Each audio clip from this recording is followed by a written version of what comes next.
What a year it has been. Here in Hamilton, 2022 saw an election that was historic. We also elected a brand new, first time ever female mayor and dealt with more sewage spills and more chaos as we try to move forward as a city. So here to talk about all of it, the year that was and what might be coming up in the year that's going to be 2023, we have our politics panel. Now, the first question I want to ask is, what was the biggest surprise for each of you panelists during 2022? Graham, let's start with you. Well, to be honest, the biggest surprise was the sheer number of new councillors around the table. You know, we expected change. Obviously, some of that was going to happen just because people were not running again, but not many.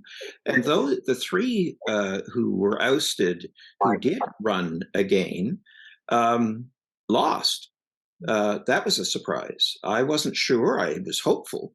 But I don't know that any of us thought of the five old guard who were running again, that three of them would be defeated, and in every case quite handily. So, you know. Well, I'll toast to that, and panelists toast to whatever answer you feel like. But to the old guard being gone, I'll toast. Okay, Kojo, let's go to you. What was your biggest surprise of the year? I think I struggled with this question because I knew there was going to be some change. I heard it at the door. So if I have to answer, I think the surprise is having a lot of people come out to vote, and also confirming the change that they wanted to see, right? So I think that would be the surprise. But I did know that all Hamiltonians were like, it's time for a clean slate, and it remains to be seen if the clean slate is exactly what they want and what they were expecting. But we'll get into that. So I think the surprise is just confirming people's thoughts for wanting the change that they wanted to see at City Council. And a lot of credit goes to yourself, Kojo, and the other people who ran in the election for driving that vote out. It wasn't as high of a vote total as we would have liked in a democracy, but it was definitely a motivated vote with some historic results because of it. So thank you to you, Kojo. You weren't victorious this time, but you certainly helped to drive that change. So cheers to you. Why not? It's your show. You're here. Okay, Margaret, I'm dying to know, what was your biggest surprise of 2022? Well, this was a hard one too, and I'm listening to everybody. Of course, I agree with them. I think for myself, it was having Andrea as mayor now. That wasn't something that maybe I had seen, although it was out there in the peripheries until it actually became the reality. But for me, that was the surprise, and then part of that, then too, is what everybody else is saying with the new people on council, and perhaps I'll take a different stance and say the greatest surprise was that we still had two remaining people from the old council come back. They were able to overcome the Sewergate scandal and all the scandals of the past 4 years. My biggest surprise when I look back at 22 was how little our current mayor won by. And the surprise of that 1% margin really reverberated across Ontario and all the other media markets that I work, because she came in, Andrea Horvath, when people were just talking about her joining the race and polling was done. She was supposed to win by a landslide. It's an absolute shock, and I'm not sure much of a mandate. So it'll be interesting to see what she does with that. Let's get to the biggest scandal of 2022. And I'm going to start with you this time, Margaret. What was it for you? Oh, I wrote down a couple of them. I wrote a little list of notes. Terry Whitehead being sanctioned by council. What came out of that actually being barred from City Hall. That's unprecedented in our history, is it not? I'm racking my brain. I'm thinking, I don't think I've heard that yet. So, for me, that was also a scandal, but also putting to bed a scandal, because it was an ongoing, his behavior was scandalous for a number of years. So I'm glad those days are over. But Graham, what was your biggest scandal of 2022? Well, my biggest scandal of 2022 was the election process itself. It was so badly handled. And I mean, there are many examples across the city, people being turned away from polling stations, given wrong information by people at the polling station.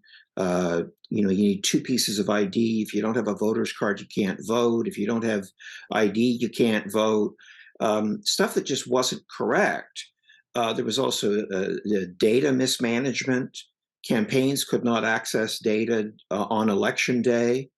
There was a data breach as well for those of us who voted mail-in votes. I mean, it is truly scandalous because this could have affected, and Kojo won't comment on this, and he doesn't have to. I'll comment on it for him. 79 votes. Not to mention one of the things that also happened in Ward 14, and that was those robocalls. I also think it's scandalous that there's been precious little coverage of this in our local media. Now, I will say this, Andrea Horvath, our new mayor, has called for an audit, which is good. It will be an internal audit, however, which is not awful, but it may not be the best way to do this. And the timeline that's been given for it is a year. I don't think that's good at all. So I think it's an absolute scandal, and what could possibly have surprised these people? I've heard stories of veteran election workers going to the training, and it was done so badly they backed out. They said, I don't want to do this. So it's a series of things that were done. It was kind of bad, no matter where. And of course, vote-in ballots. I asked to have a vote-in ballot because just physically, it's difficult for me to stand in line at a polling station. Didn't get it in time, so I had to take it to City Hall and put it in a mailbox. Anyway, enough. It was awful. It was, and I can't imagine, Kojo, if you want to speak to that scandal of the horribly run election, please do. Otherwise, what was your pick of scandal of the year? Yeah, I will diverge a little bit from the elections because we can talk about it later. But I think the environmental scandals and transparency, that was one of the main things we saw in 2022. We can talk about the deal with First Ontario Place. The list goes on and on. So I think for 2022, people will say, hey, our council was not transparent. And I think that's what also led to people wanting change. And so that's what drove people. That was what was the main scandal. That's what drove people to pick whatever candidate they chose to vote for.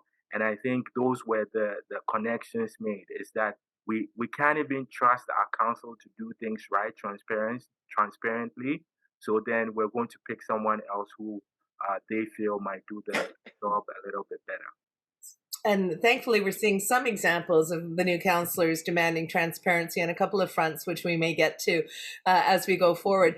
For me, the biggest scandal of the year, I'm going to take an external lens on the city, was the second sewer gate leak, because it was just gobsmacking to every show that I did and from every other part of the province that Hamilton would not have checked every single sewer pipe after the Sewergate scandal, after a scandal that was so large that it might have knocked out the entire old guard or close to it, that the city council, the city manager didn't immediately say, let's spend the $11 million to check all the other pipes, right? And instead, they found out kind of by happenstance that there was another massive leak happening.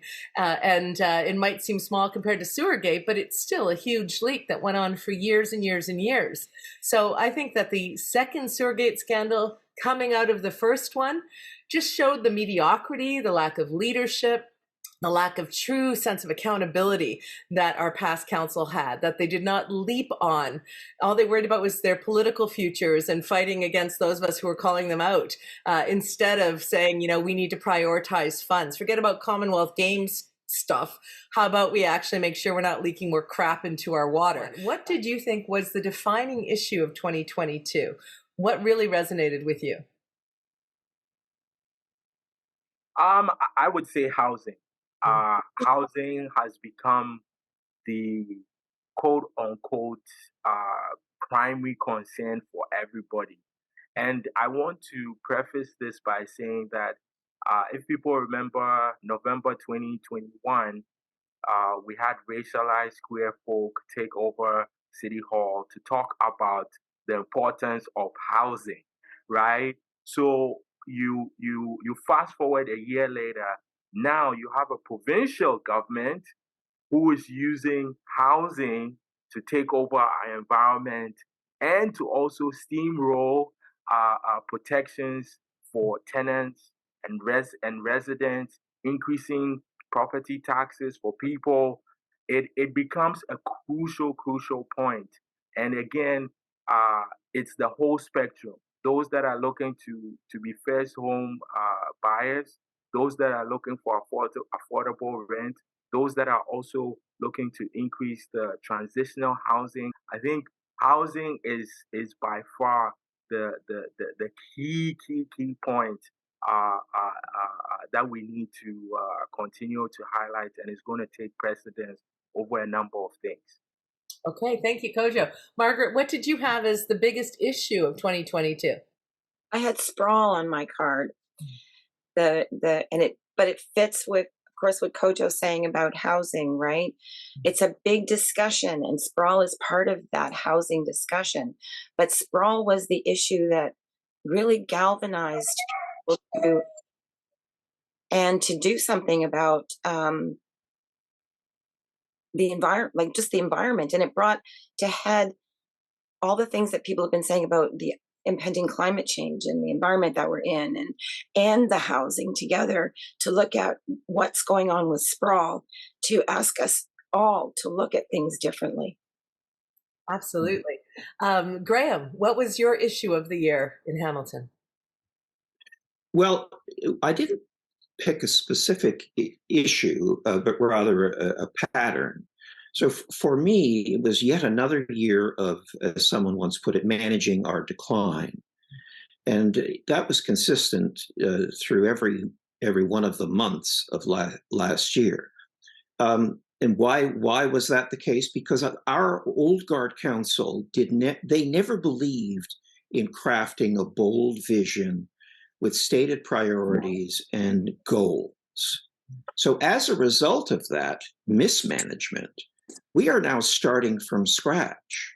There is no continuity because they didn't have any real focus. They just showed up, and as stuff came in, they reacted to it. We must not let that happen going forward. And I know we have a whole bunch of new councillors who don't want to do that. However, I said to you, Laura, on a recent OShow that I was going to be quiet for about 90 days. Well, I'm only into that by 60 days. So I'm still keeping my mouth shut, sort of. But I'm worried.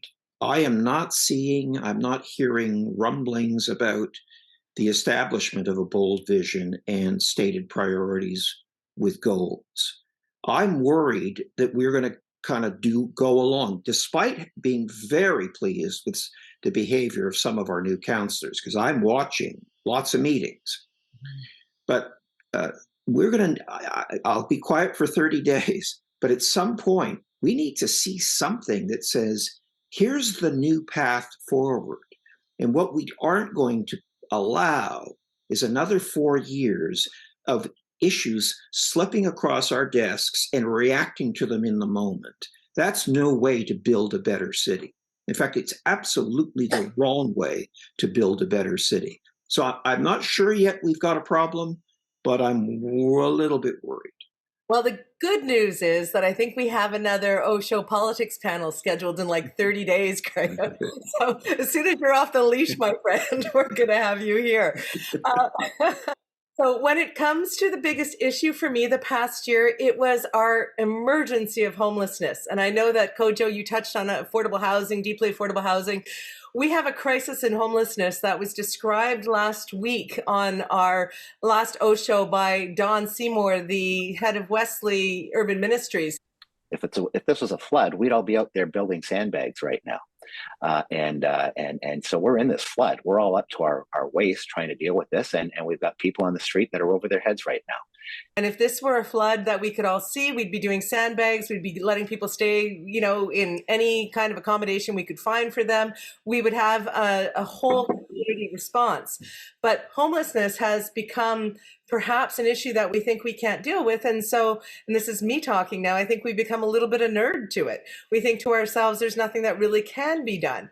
And, you know, that goes to just the biggest issue of the year. That was a big part of the election, especially in Wards 1 and Ward 3 races, but also to what you just said, Graham, which is that your biggest issue of last year was the lack of vision, the lack of being proactive as a council, of really setting priorities.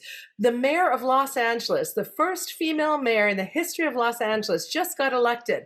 And instead of going to City Hall, she went down to the emergency services. She set an emergency order for homelessness. She put forward a full plank to get 40,000 Los Angeles people off the streets. And that is her priority. That is her vision. And she's got a plan to back it up. When I posted that, the amount of retweets to that tweet about what she's doing to mayors all across Canada, including our own first female mayor, saying, where's your plan? Where's the bold vision? Where's Andrea on this? There are people who are dying, and we just had our city council bump the idea of tiny shelters back for another month through the coldest month of the year into January. What are we doing as a city? To me, that is the single biggest issue of 2022. And the lack of leadership on it, the lack of ambition on it that we're seeing from our mayor, who I know, only one vote on council. But for those of you who saw me interview Andrea during the election, my biggest concern was the lack of clear, specific actions, priorities, numbers, metrics we could measure her on. And this was my reason for that concern. Was if there was no plan that was articulated and specific, there's no way to hold her to account. Since the panel has caught themselves all the way up through the first three. Sir, tell me, what was your biggest surprise in 2022? My biggest surprise probably was the election that we just had, and the amount of councillors that actually left and the ones that lost out. I knew there was change coming, and I-elect was pushing for that, but I was surprised that that many came around to change, the change on the council. That was one of my biggest surprises, is what happened there. So yeah, I'll leave it at that one. I haven't posted I-elect yet. Cheers to I-elect for all of your work, all your volunteers. Cheers. Yes. So that was probably my biggest one on that, was that election, the turnaround. Whether it was good or bad at this point in time, as Graham said, he's waiting for the 90 days. I've already focused on 60 days, and some of the things I'm seeing, I don't like. Okay, well, I'm going to ask you guys maybe a little bonus question about the new year, because I'm getting the same thread from all of you. What was your biggest, what do you think was the biggest scandal of the year, Robert?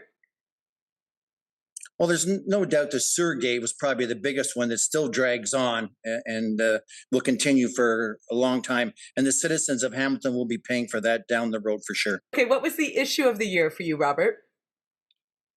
Probably looking back at it, the Red Hill issue and the amount of money that was spent on the inquiry into that, where even our former Mayor Eisenberger said if he knew it was going to cost that much, he never would have supported that. And that's a lot of dollars that could have went to help the housing, the poor, and many homes and that. That money could have been used in a good, proper way that would have benefited the city and the poor people out there.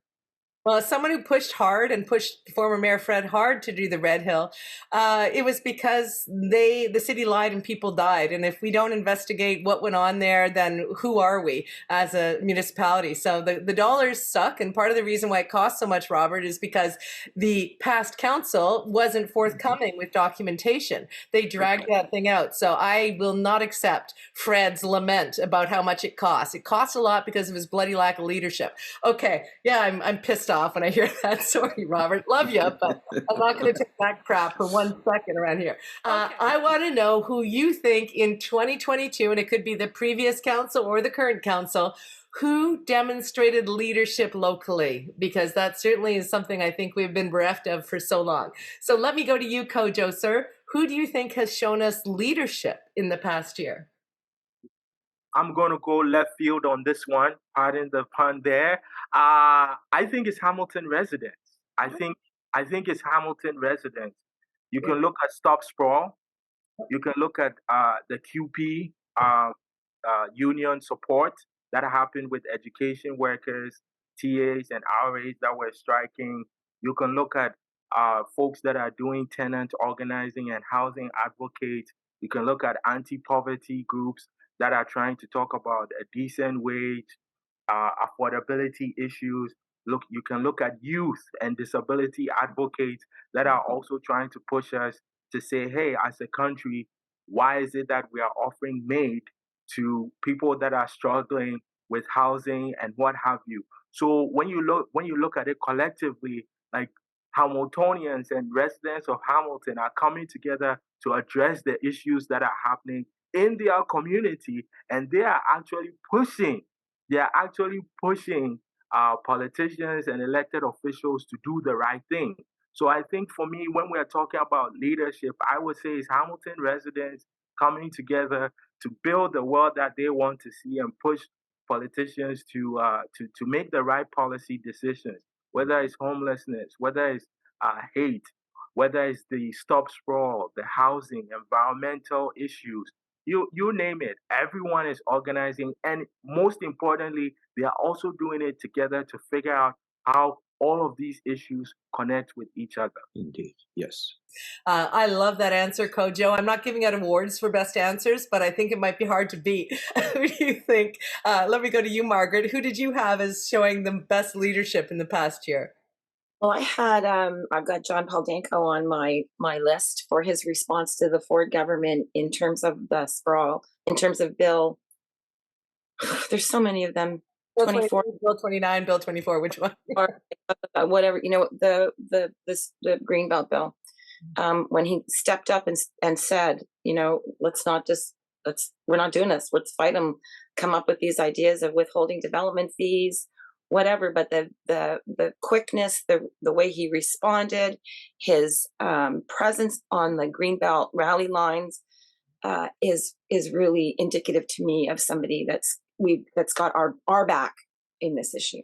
And you know what? His language was outright Churchillian when he put out that tweet storm right after the announcement and said, "We can and will resist." Right? Yeah. He rallied the city. And to Kojo's point about citizens being the leaders, it's been good to see councillors out on the lines when it comes to the Stop the Sprawl and being out there. And I'm not sure why our mayor wasn't at the rally at City Hall when Marion Mead Ward, the Mayor of Burlington, was there. I don't think we've heard an answer unless somebody on the panel wants to correct me. But it's been good to see councillors stepping up and taking their weekends to come out for that point. Graham, sir, what was an example of leadership for you in this past year? This was a tough one, and because I believe it's the misery of choice here, an abundance of riches, as it were. Some of the leaders were elected. These people were leaders in our community before they were elected. I hope they will be excellent leaders now that they are around the council table, and they are people like Cameron Kretsch and Alex Wilson. Maureen Wilson was already around the table, but I think I'm watching Maureen even kind of be more of a leader, more confident as a leader. I think in part because she doesn't feel so isolated by a bunch of old guard who attacked her for everything she ever said. There are also other individuals. One of them's on this panel, and that's Kojo Damptey, who was a strong leader before the election ever happened. And he continued that leadership through the campaign, and I know he's not going away, but he can be joined by Sarah Jama. Sarah Jama has been a tireless leader through 2022, and I, speaking personally, I want her to be my next member of provincial parliament. So her leadership will continue, and I hope will be formalized. I would add Nancy Hurst to that too. If I can interrupt you for a moment, Graham. Yeah. I just saw before we got on our taping here a tweet from our former panelist, Emile Joseph, who is not able to keep doing the panel because of his McMaster teaching schedule. But he just tweeted out that this will be a heck of a year going forward in 2023, and in part because Sarah is running for that seat, and encourage people to donate to her campaign. So you can go to his Twitter feed and see that particular promotion there, but well deserved. Sarah has an optimism that Kojo shares for this community that is, I think, indicative of true leadership. Did you want to follow up any more on your answer, Graham? Well, I did just want to piggyback ever so slightly on what Kojo said, and that is there are organizations too that showed leadership through all of 2022 and will continue to do so, like Stop Sprawl, like the Hamilton and Canton Support Network, and if I may be so bold, I elect. I'm allowed to say that. Sorry, but it wasn't because it's not just me. I mean, I am part of it, as you know, but it's a great team of people who've been who worked very, very hard for more than a year and made our contribution as well. So I'm so happy to hear that, Graham, because I know you and Ryan were on to talk about I Elect after the election, but the role that you have going forward, I think, is critical because, to your point, we need to watch what council is doing going forward. A change election is wonderful, but are they going to live up to the progressive ideals that they ran on? We're already seeing some concerning indicators that maybe not always.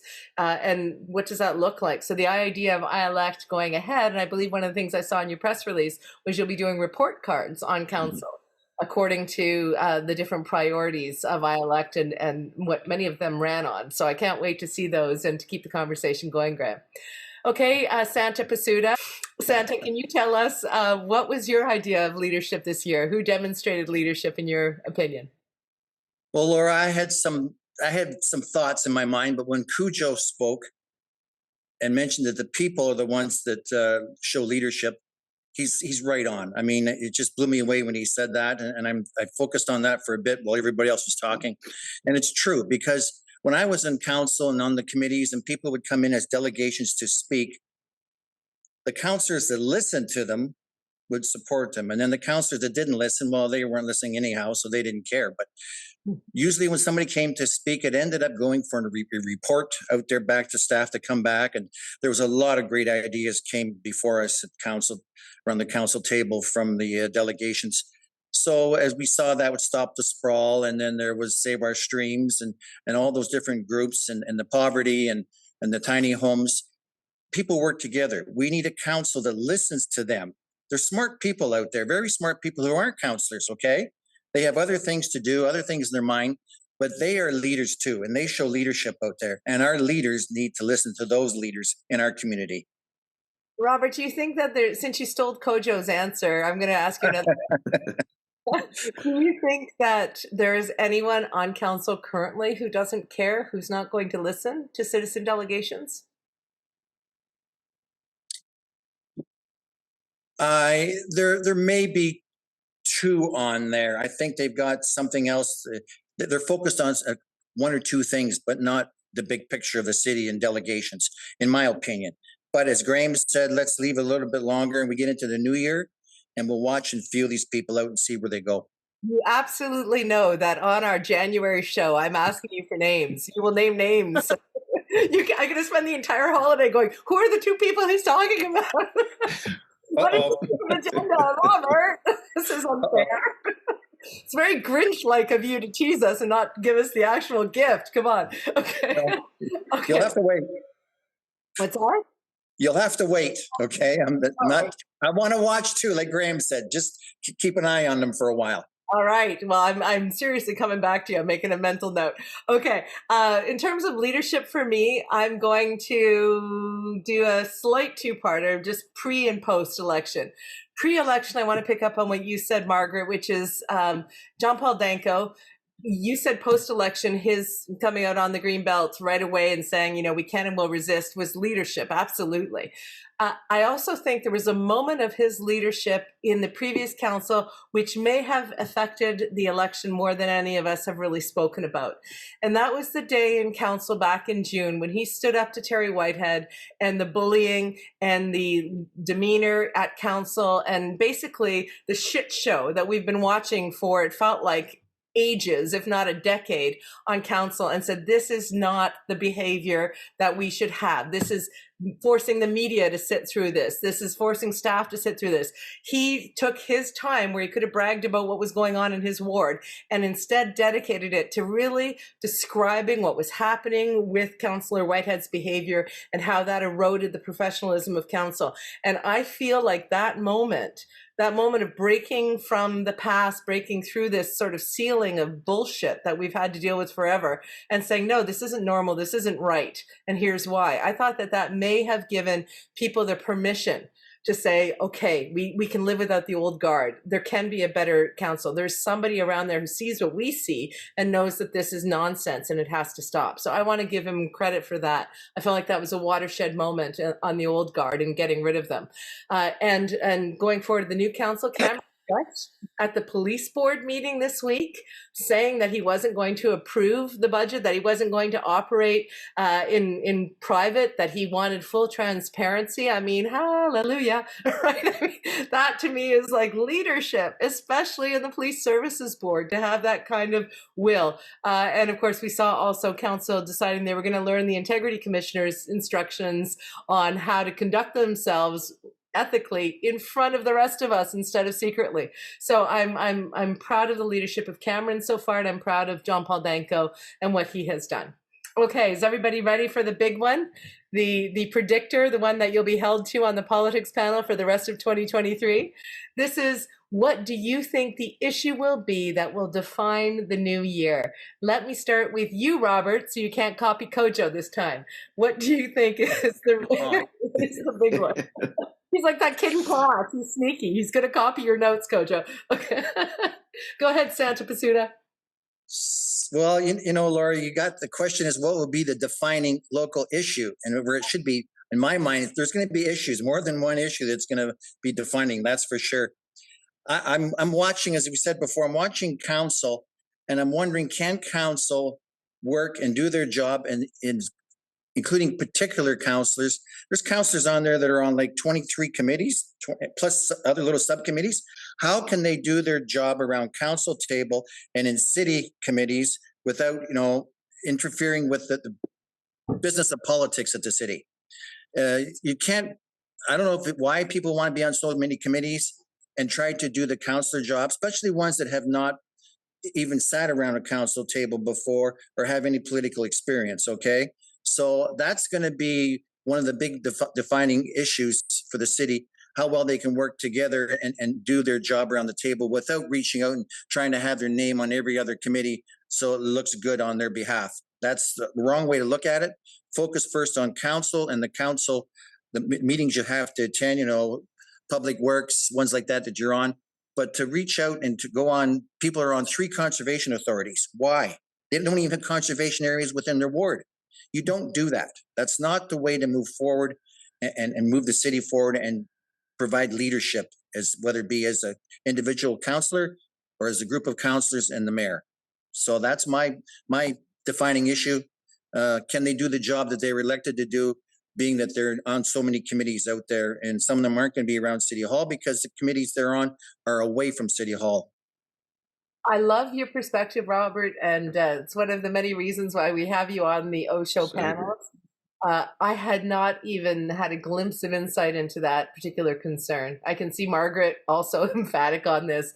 Maybe a column's in the work on it, Margaret. I mean, how can you achieve when you are sort of stretching yourself? It's almost as though they're suffering from a certain keenerism, right? They're so keen to make changes that they are overstretching themselves. And, you know, we heard a brilliant comment from Mary Lou when she was on the OShow panel with Joy Coleman, a couple of weeks ago talking about everything going on in town. And one of the things she said around, we were talking about whether the city manager, in fact, should go, or whether or not the city manager, Jeanette Smith, can step up to the goals of the new council. And one of the things that Mary Lou said was that as an organization large like the city, and she has been in senior bureaucratic roles within municipalities, you can do a couple of things well, or you can do a whole bunch of little things a little bit. And it sounds to me, Robert, like you're a little bit concerned that everyone's going to try to do everything, and we might just have a whole bunch of little things, but nothing really moving forward substantively. Is that sort of where your concern lies? I couldn't have said it better, Laura. Exactly.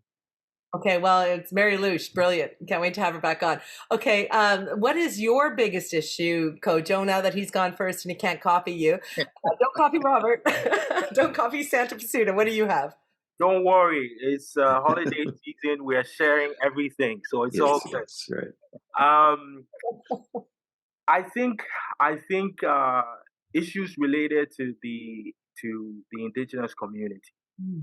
I say that because there was a once in a generation, at least as far as I know, a meeting between councillors, the mayor, and various indigenous community members, and there were a number of councillors that did not attend. People can find that list out. I won't say it, and I think that's going to be a crucial issue in 2023, because if you go out to Coots Paradise right now, the water is receding. The indigenous groups talked about how there was something wrong with Coots. Nobody listened. And so that is going to be a defining moment, because now the council has actually had a conversation with the various indigenous community members to understand or to speak to some of the things that they are concerned about. You have an urban indigenous strategy that hasn't been adopted and focused on.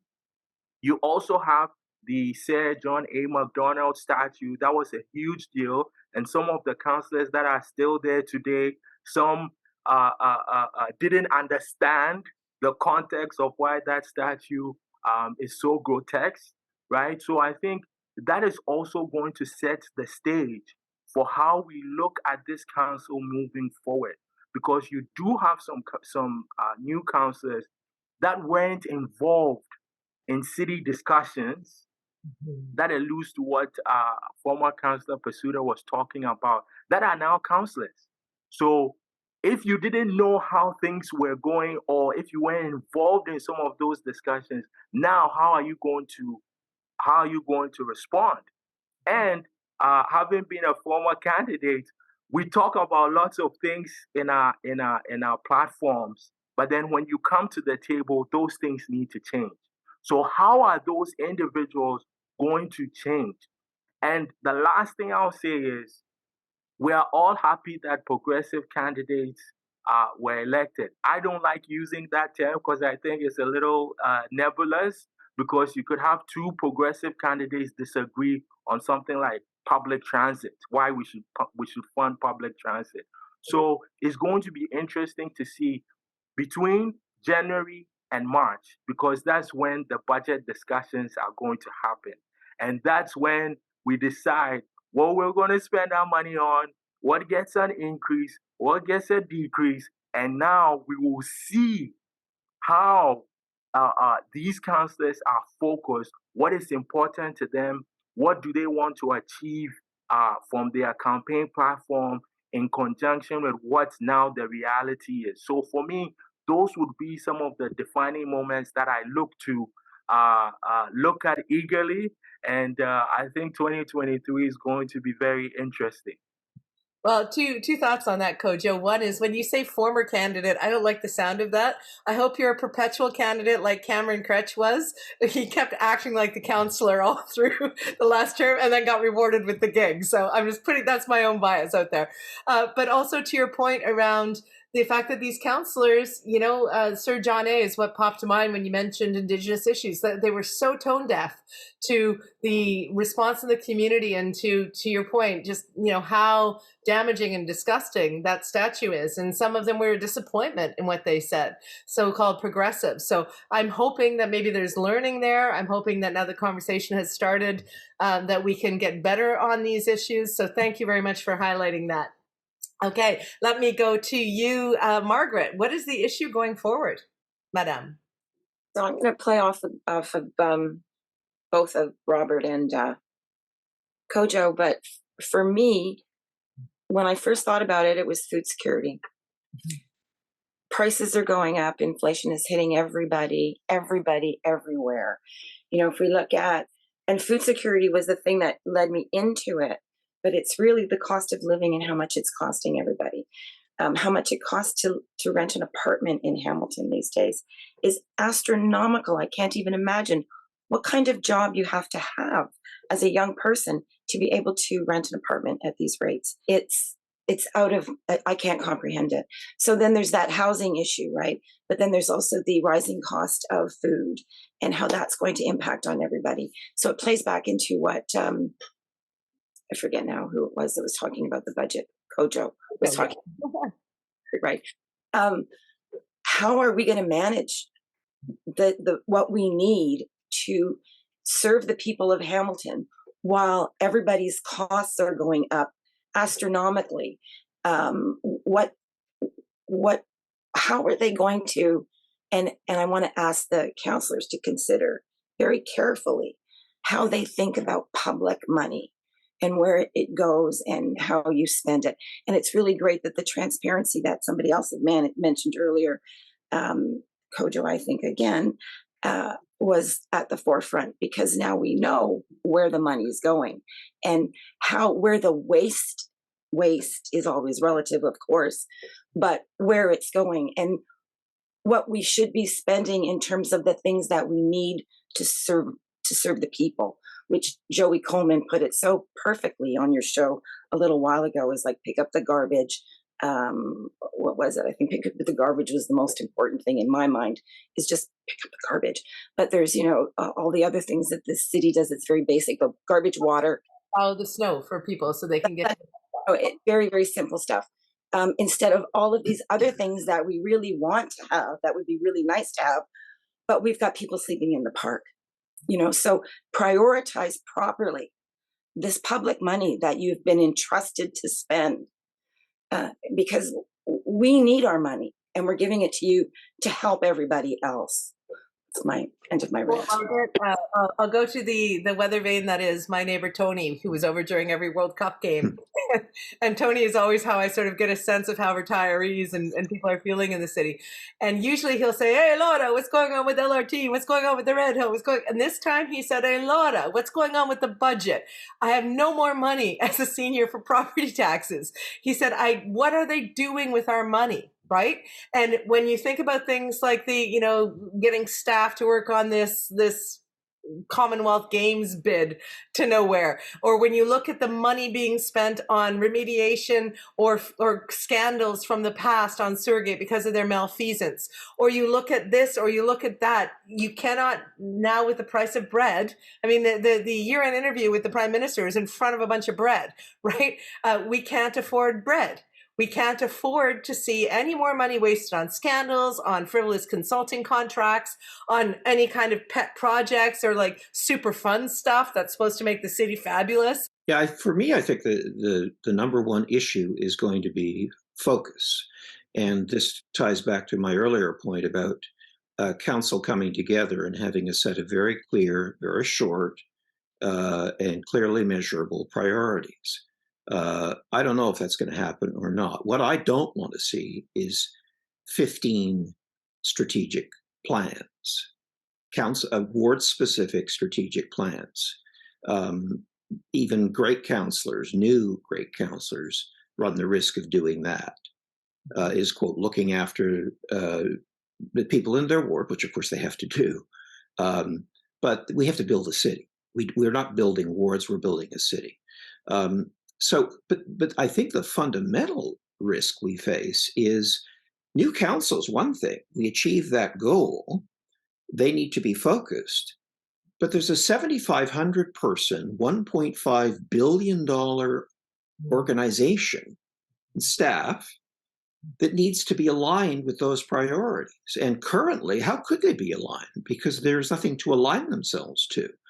They also spent the last, 12 plus years under the old guard. So they behaved a certain way because they had to.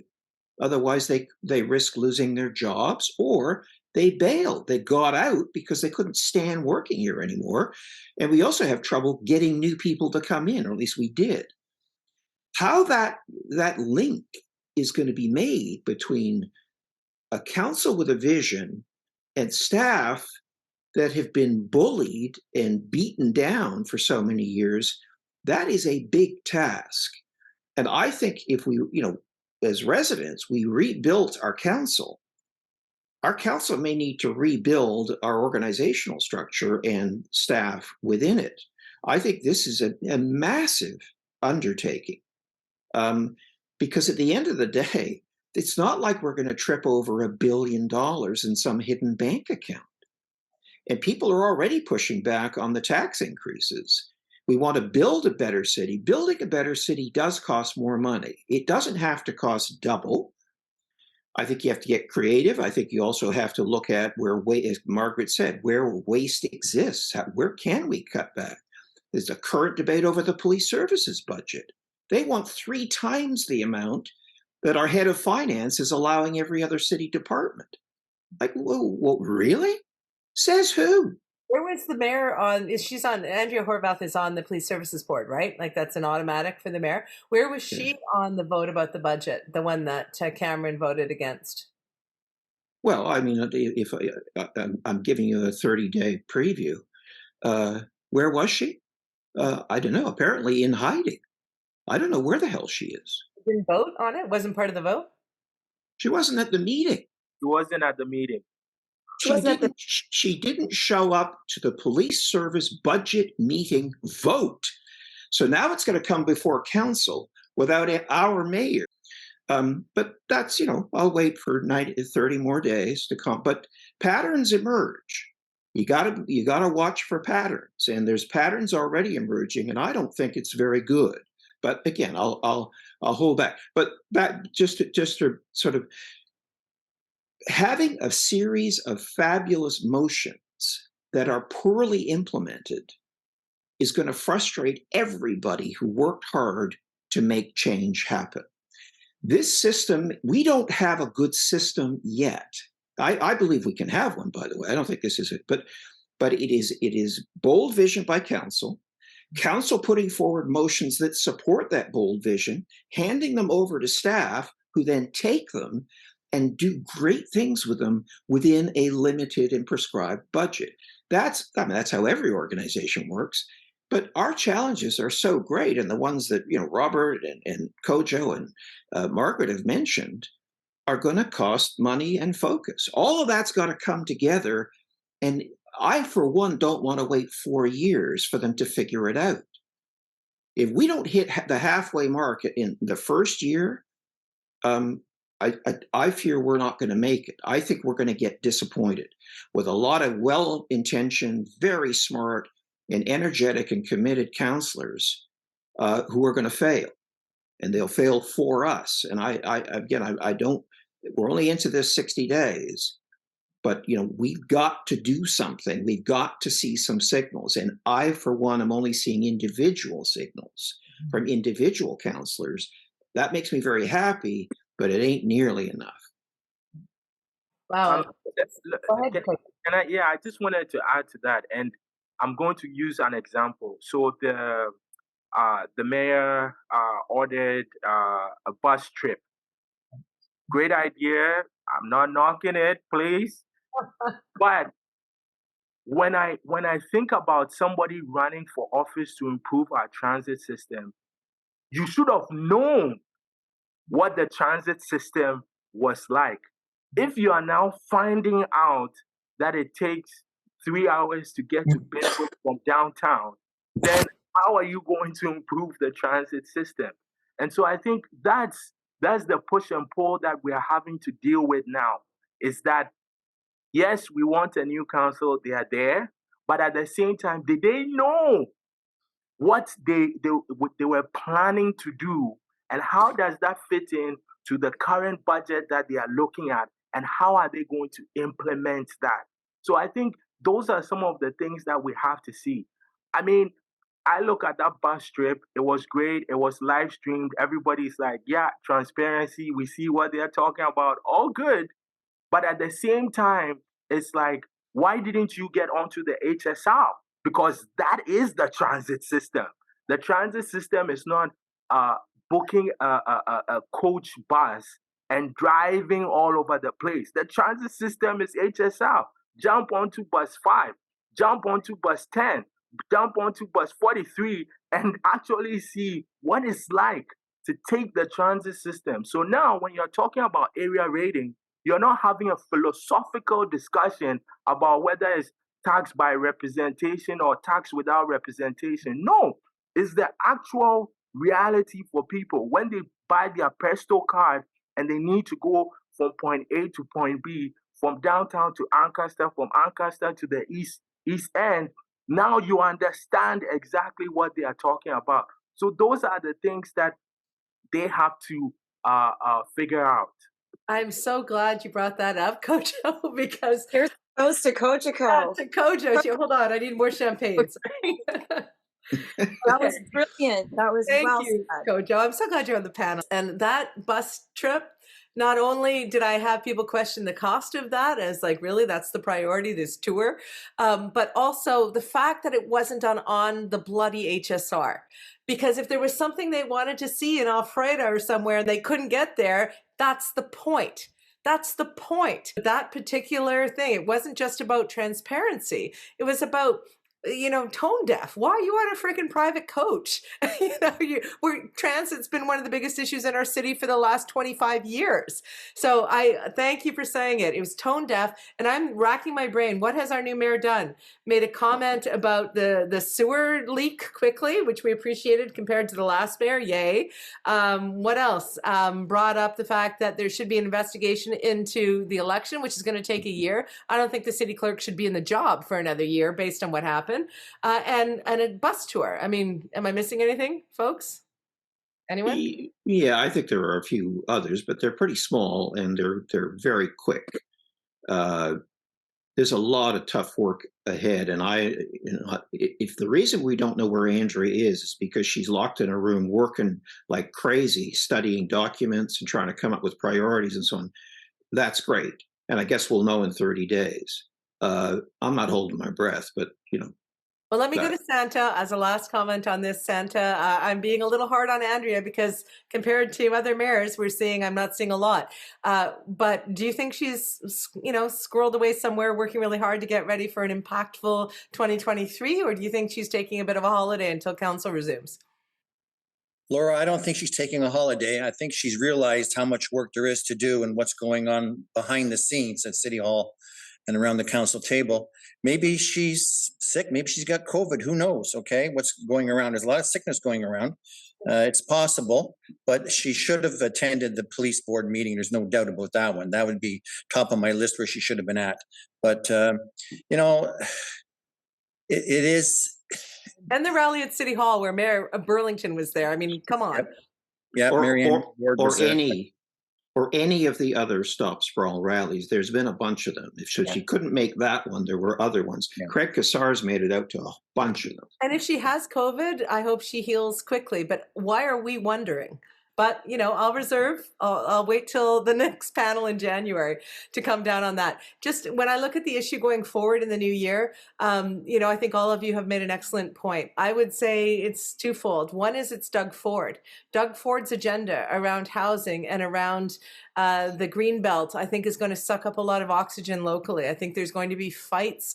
We have, an affordable housing panel here on the OShow. We have an environmental panel. We have all of you, because I feel as though these are intersectoral issues around poverty and the environment and fighting an agenda provincially, which is going to test our municipality right to its ends. So to me, that's one of the big issues going forward in the new year. And the other one is criticism.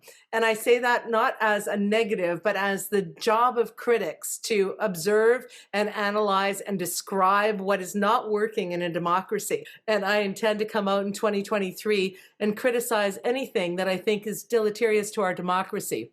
If council, for all their good intentions, doesn't act differently than the last 3 councils, they're going to hear about it.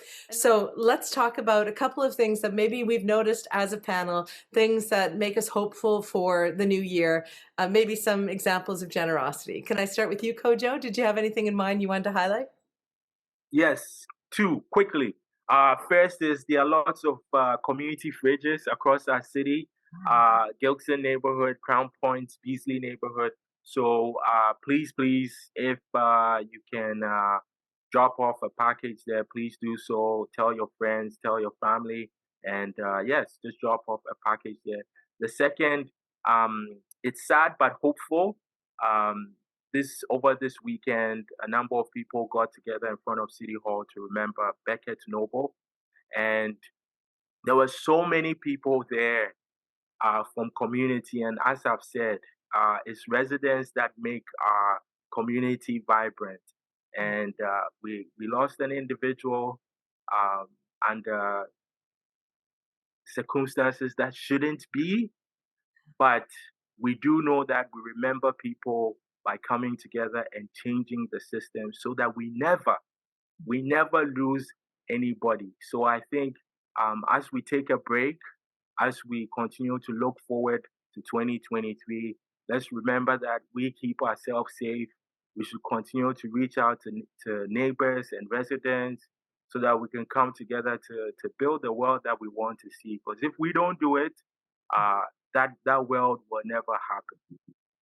And I'm so glad you brought that up, because I saw a press release, or at least an email out to media from Swap Hamilton, saying that they posted, I guess, on Reddit about that particular vigil, and they were blocked, and they felt as though they were being silenced, and so they wanted the media to bring that up. So thank you for raising that, Kojo.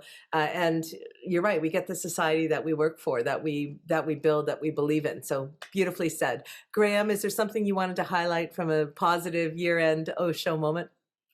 I don't actually have a specific thing, but I do want to talk about the city, just basically as Kojo did. I would just encourage everyone who has the resources to donate to causes to do so. You talk to anyone who has done fundraising, $25 makes a difference. If you can do more, do it.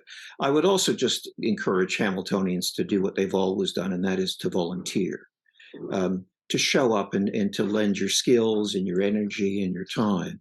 And then I guess lastly, I would say to those whose personal circumstances are such that they don't have money to give, and they're maybe not able to volunteer physically, to go out and do things, that they support those who do both of those things. I mean, that may not sound like much, but Kojo's so right. This is what makes for a better city. I'm so hopeful. With a new council, with a renewed energy, I want us to have a renewed focus, which I don't know that we have yet, but that I think is coming. But all of this energy that got us here didn't go away. It's still out there in our community. So I just say, stay engaged, stay positive, stay hopeful, but also, Laura, to pick up on your point, stay critical as well. And that doesn't mean being mean and shouting. It just means being just observing and watching and commenting, and being a caretaker of your community. Right? It's our city. We get the city we deserve, and at the moment, I think we deserve a better city than we've got. So, and we've seen some people join council with the best of motives, and within a few years get pulled into a sort of a corrupt, cynical space that didn't progress the city forward. So I'm hoping, by being vigilant and being critical and being observational, we're going to be able to help them see sometimes through that forest for the trees. Margaret, is there something that you wanted to highlight, some act of generosity or something to inspire going forward? Well, I was going to start with food security again and highlight all of the good organizations in the city that contribute to help people eat. Just to survive. I know that it's real challenge, particularly in the cold and at this time of year. Then we're going to see more of that going forward. We certainly have seen an increase already. We're going to see more of that going forward. But I also want to touch about something that's a little bit bigger, and that is the way, and it certainly feeds into everything that you're all talking about, which is people who are already doing stuff. But I want to ask the people who aren't doing anything, and the people who are putting up roadblocks to community improvements, people who are practicing NIMBYism to an unprecedented level, and everybody who is holding back generous feelings towards our most vulnerable populations to open themselves up and imagine themselves in that situation. And to all of them, I hope that they can find some empathy within themselves, because we're not going to come out of this problem unless we all come together and say, yes, I don't mind having a 10-story building over here. And yes, I don't mind having a small sheltered community over here. Like, that's what we need. We can give all the money we want to whatever cause we want. But if we stand up and say, no, I don't want that in my neighborhood, then you're just a hypocrite. Well, Laura, and this is the season, but it's year-round too. People need food, and food banks are desperately in need of food. It's important that we realize that. I mean, you can have everything in the world. You can have everything and all the money, but if you don't have food, you're not going to survive. And that's what we need. It's you see that even my kids, their own business down here on the farm, they have it, and they even gave product to the food bank, and they were struggling trying to get their business going, but they gave food because Jessica said, you know, I had parents and grandparents that had a tough time back in the years and didn't get the food they wanted. My father back in the 30s, he ate out of garbage cans when he left the farm out west, and he knew what it was like. He would share food when he got fed, went to somebody's house, they would offer to come in, and he would share food and bring it back for some of the friends that he had when he was out on the streets. So my dad taught us, you know what, food's the most important link in life. You need food to live, you need food to think, and you need food to keep the world afloat. It's important. So the food banks are top of my list.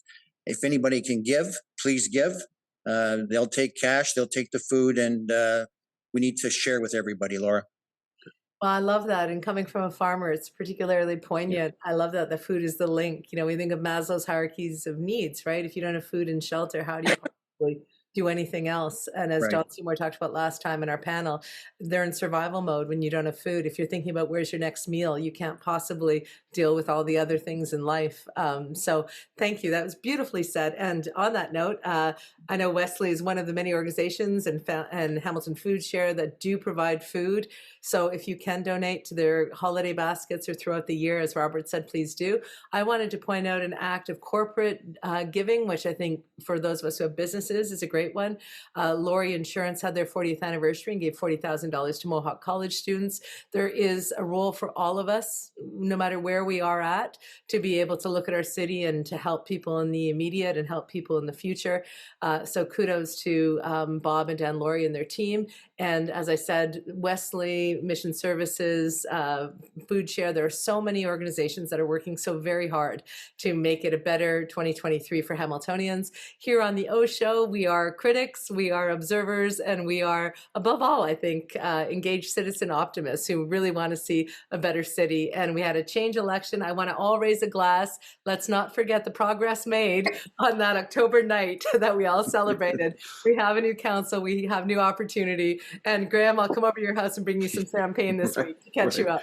Anyway, if only I'd known. Just happy holidays, however you're celebrating this season, to a wonderful new year of change and progress and compassion in our city. Hamilton, thanks for watching. Please subscribe. We got more coming in the new year, including the answer to Robert's questions and Graham off the leash and everything else on the OShow Politics panel. Cheers. Happy New Year. Cheers. Everyone. Bye, everybody.